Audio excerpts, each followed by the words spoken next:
a place for information and talk. Power 98.7. Now we're talking. So, an organization called JoburgCAN have voiced strong concern over this, the city of Joburg's proposal to lease or sell parts of Marks Park, highlighting that no sale is imminent, but a public participation process is pending. They question the plan's transparency, particularly whether the 173 hectare includes broader green belt areas. Now, with Marks Park historically zoned for recreation since 1944, JoburgCAN have urged the preservation of this mandate, and they plan to guide residents in the process of advocating for community-based stewardship. Let's welcome manager at JoburgCAN, Julia Fish. Good evening, and thank you so much for talking to us and staying up at this time to talk to us. Thank you very much, and it's lovely to join you on this wintry Joburg evening. Oh, my word, it's cold out there. But quickly, before we delve into the story of Marks Park, tell us first about JoburgCAN. JoburgCAN is an initiative of OUTA, the organization undoing tax abuse, and we represent residents' associations and business groups across the city of Joburg to get accountability and transparency about how the city is run. Okay, great. Now, let's talk about this Marks Park and what the plans are here. So we reached out to the city about 2 weeks ago when the first reports emanated. I think it was from the Sunday Times that reported on the story on News 24. I can't quite remember. When we asked about them, they did confirm that they are selling some of it. They will sell part of Marks Park, and that the other parts would be restructure, and they want to restructure the contract. What exactly is the story here? Because there was also part denial of an outright sale. So the situation as it stands with Marks Park is, like you said, it was gifted to the city for recreational use as part of the wider Emmerentia/Braamfontein farm, which was established by the Logeldenhuys family many, many moons ago.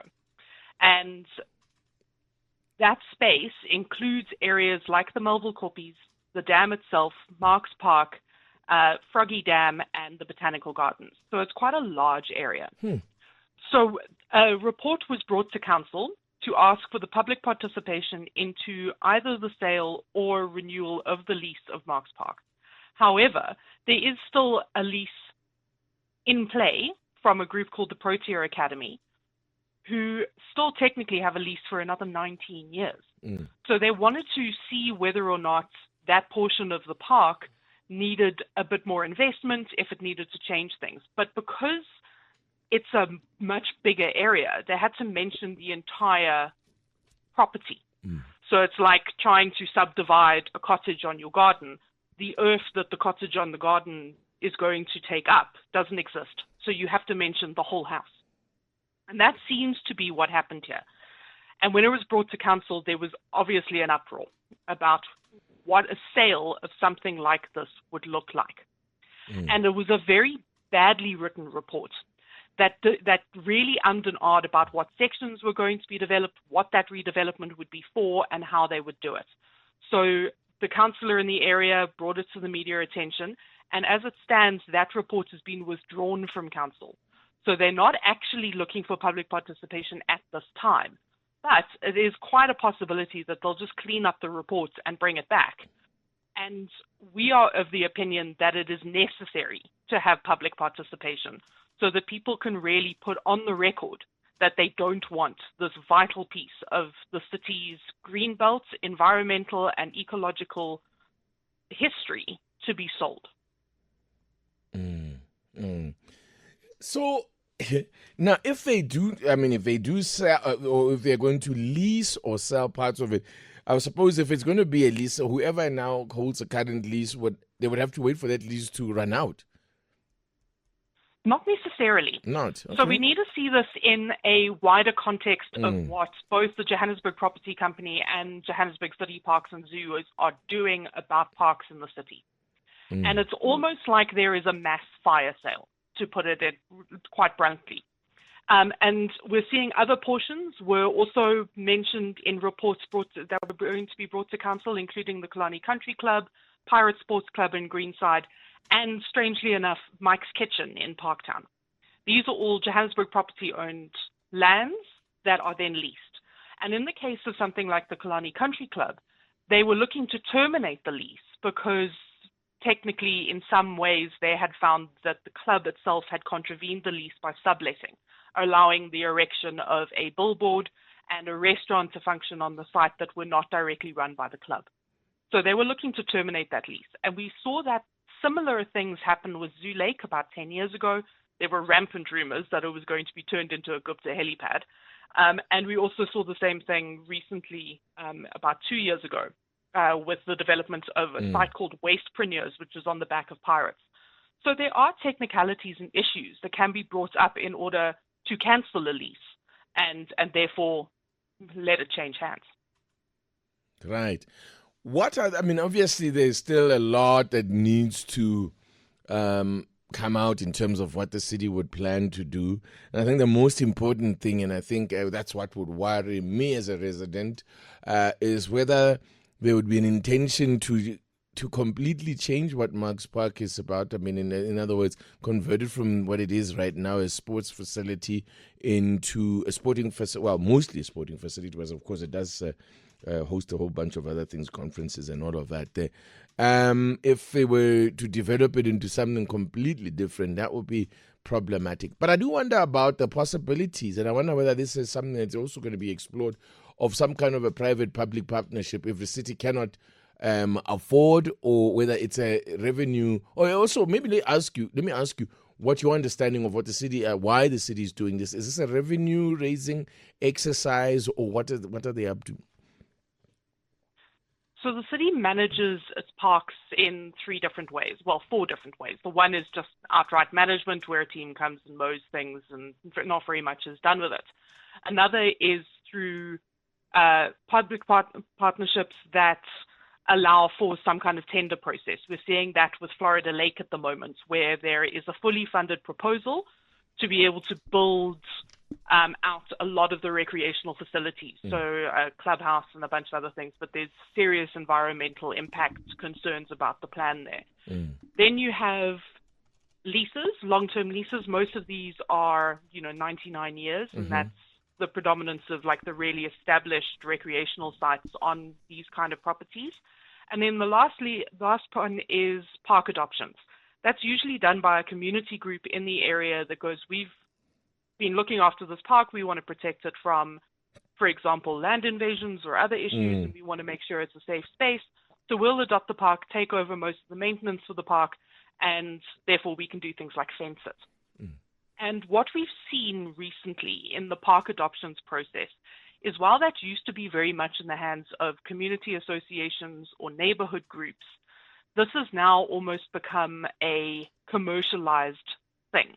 So there's a couple of trusts that have taken over parks, and they have put in infrastructure like paddle courts and the like in order to get some kind of commercial income. They say to maintain the park, but what kind of profits are being made there, where they're going to, how that's happening, is not very transparent.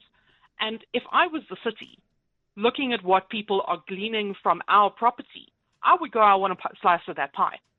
And I think it's the over-commercialization of what should be open public space, and quite frankly should be treated like a library, where it's a public good, and it's one of the only places in the city that you can go for free and really enjoy the outdoors and the environment.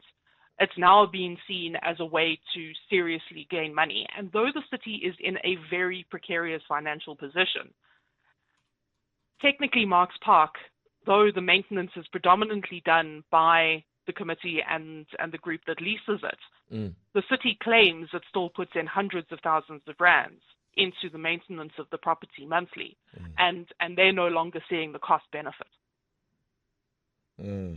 So when you have a 99, or I don't know how long, was it a 99-year lease that this Protea, that the ones that they still hold the lease, what are the terms of this kind of lease agreement? I mean, what kind of a fee are they paying to the city?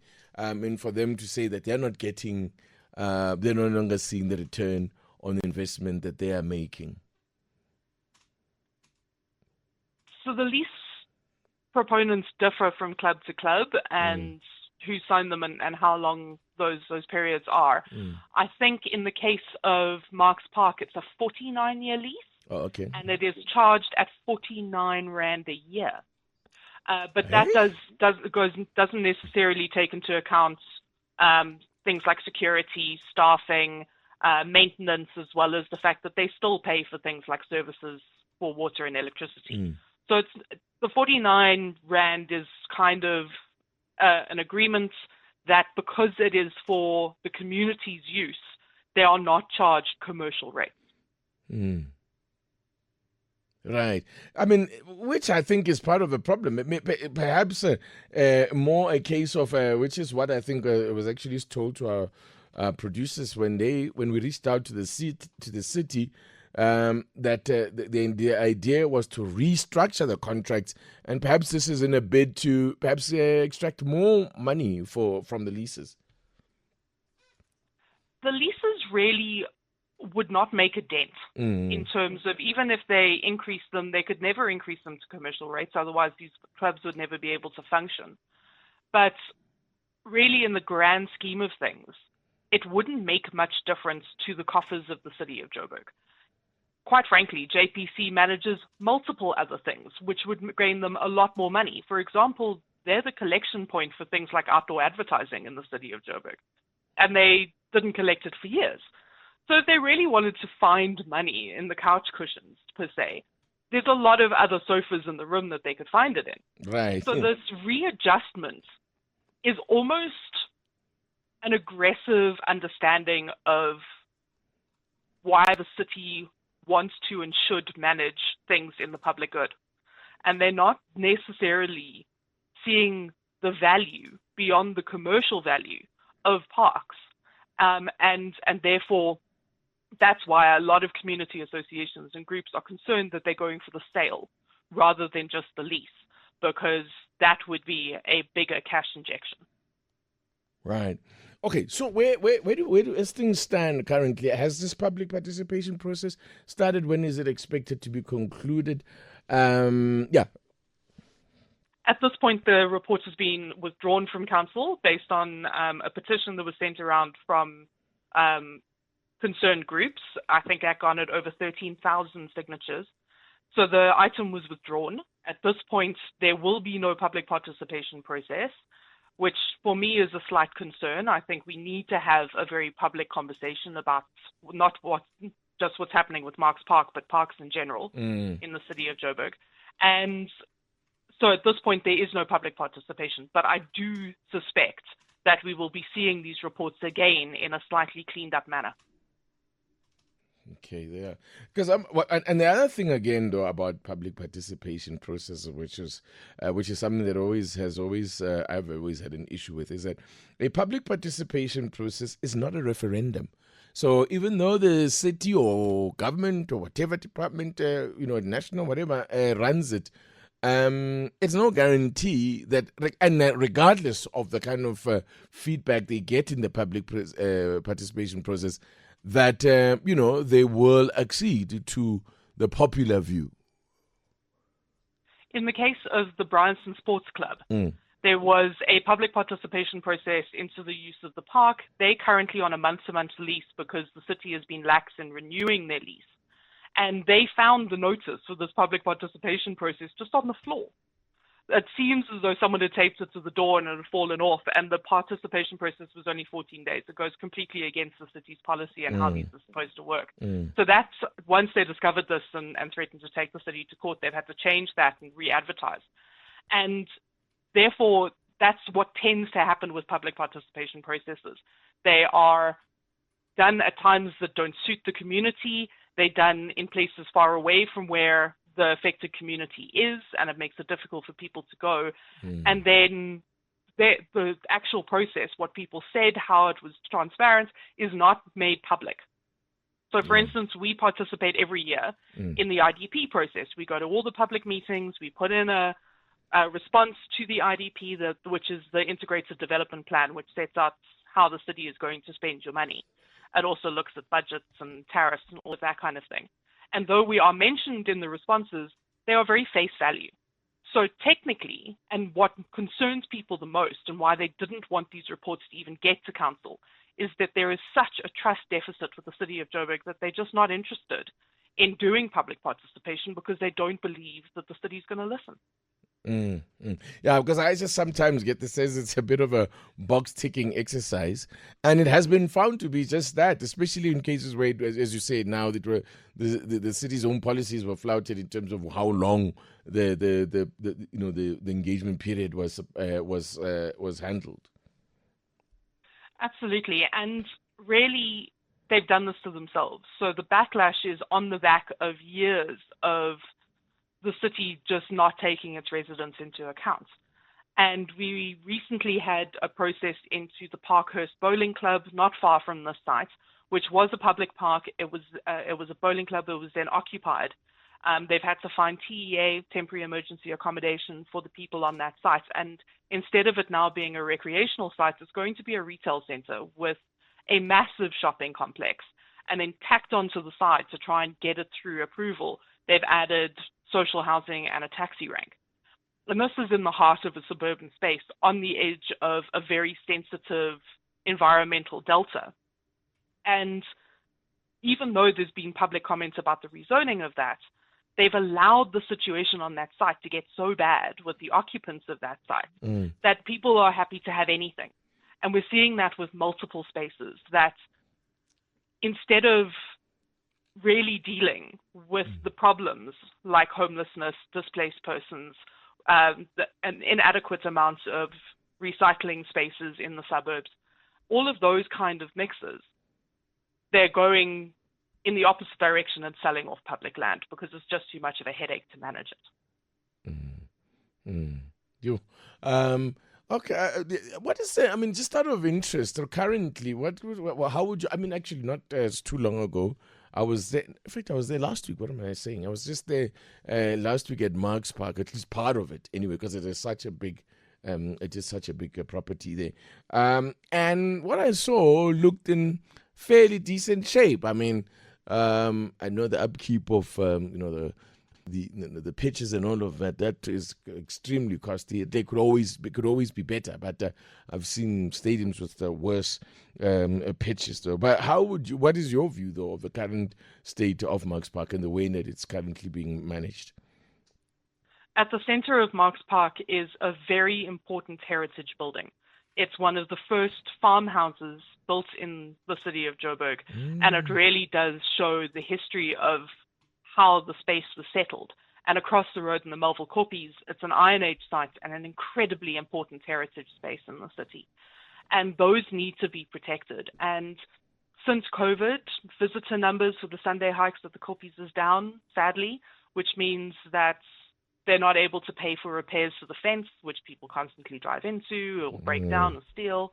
And the clubhouse itself has been altered in multiple ways over the years by multiple tenants, that it doesn't have the same kind of community space. But I've been to, town hall meetings about the water crisis in the city of Joburg because they're affected by the Hurst Hill 2 problems. And it really can be a magical space for the community to really take ownership of and use as a public gathering point and a space to be able to grow and thrive community elements and bring people from other parts of the city. And then we also have to ask questions about, well, the city says it's spending a lot of money on the maintenance and upkeep of the sites, and they get a lot of income from things like concerts. There are massive concerts that happen at Marks Park, and that money goes directly back to the city. It doesn't go to the leasee of the land. But they have to deal with all the things like cleanup and security and all of that kind of thing. So it's essential that we look at it holistically and what really needs to happen with that site and respecting its heritage, uplifting that heritage, maintaining that heritage is something that we're losing in multiple parts of the city, and we can't lose it here. Okay, great. Well, we'll certainly keep close tabs on it. It is one of those parts of the city that I think I can't imagine Joburg without Marks Park, just put it that way. And I think all the sporting bodies that do in clubs and so on that make use of it as well would be totally lost. I think it is quite a fine facility. Julia Most Fish. people don't know that it's actually the home of South African baseball. They've got a proper baseball diamond there, and it's an incredible thing to go and watch. Well, if you had not said that, I would never have known that. Wow. So there you go. Thank you for that, Julia Fish. And thank you so much for joining us this evening. We'll certainly be watching this. What's the next significant date to look out for then in this whole process? That would be most probably the next council meeting, which is at the beginning of September. See whether or not these reports come back. But I would really urge people to be very visible, not just of the Marks Park application, but what is happening in their neighborhood park. Yeah. And understand what your community associations and community groups are trying to do to save the parks around the city and get involved in making sure that they are not only safe but clean. Yeah, absolutely. In fact, and how do people actually make a contribution in terms if there those people that want to support what you are doing? Is it through you or is it other platforms? We try and encourage people to really be active citizens where they're from and where they live. So join your local residents association. They're likely a contributor to JoburgCAN and our work, or they can donate directly to us on our website, joburgcan.org.za. And with specifically relating to the Marks Park situation. In relation to the Marks Park situation, we're looking at like I said, a wider view of what the city is doing with the parks. And okay. So you're not going to confine it to this. No. So we've also got applications looking at what's happening at the moment in the Field and Study Center, which is currently at risk of massive development. And there's a few other parks, like I mentioned, Florida Lake, the Melrose Bowling Club, multiple other litigation activities against the city of Joburg for what it's doing in its parks. So it's part of a wider project to keep Joburg green. Oh, got it. Thank you so much, Julia Fisher, for joining us. I appreciate your time. Thank you. And enjoy what's left of the night. Is the manager of JoburgCAN, Julia Fish, talking to us about the campaign that they are busy with right now. About relating to not just we spoke for the most part on plans by the city of Joburg to lease or sell parts of Marks Park, but as you heard, they are generally about the greening of the city and keeping the city green. It was that at a time there was a time when Joburg was rated as the most green city in the world, or the city with the most trees, or the largest inland forest. I think it was described as something of the sort. But yeah, something impressive like that. And actually, if you go to the high points of Joburg, whether it be North Cliff or even West Cliff and what's that place next to the highway? They've got some really spectacular. You know where the Hollard offices are? The Hollard headquarters, where just off the N1 South to the left is on the N1 South, M1 South, I should say. They got some spectacular views of Johannesburg, and you see the greenery that people are talking about. You see trees stretching from enormous distance. It's beautiful, beautiful. Really one nice thing about this city of ours that it doesn't get told much.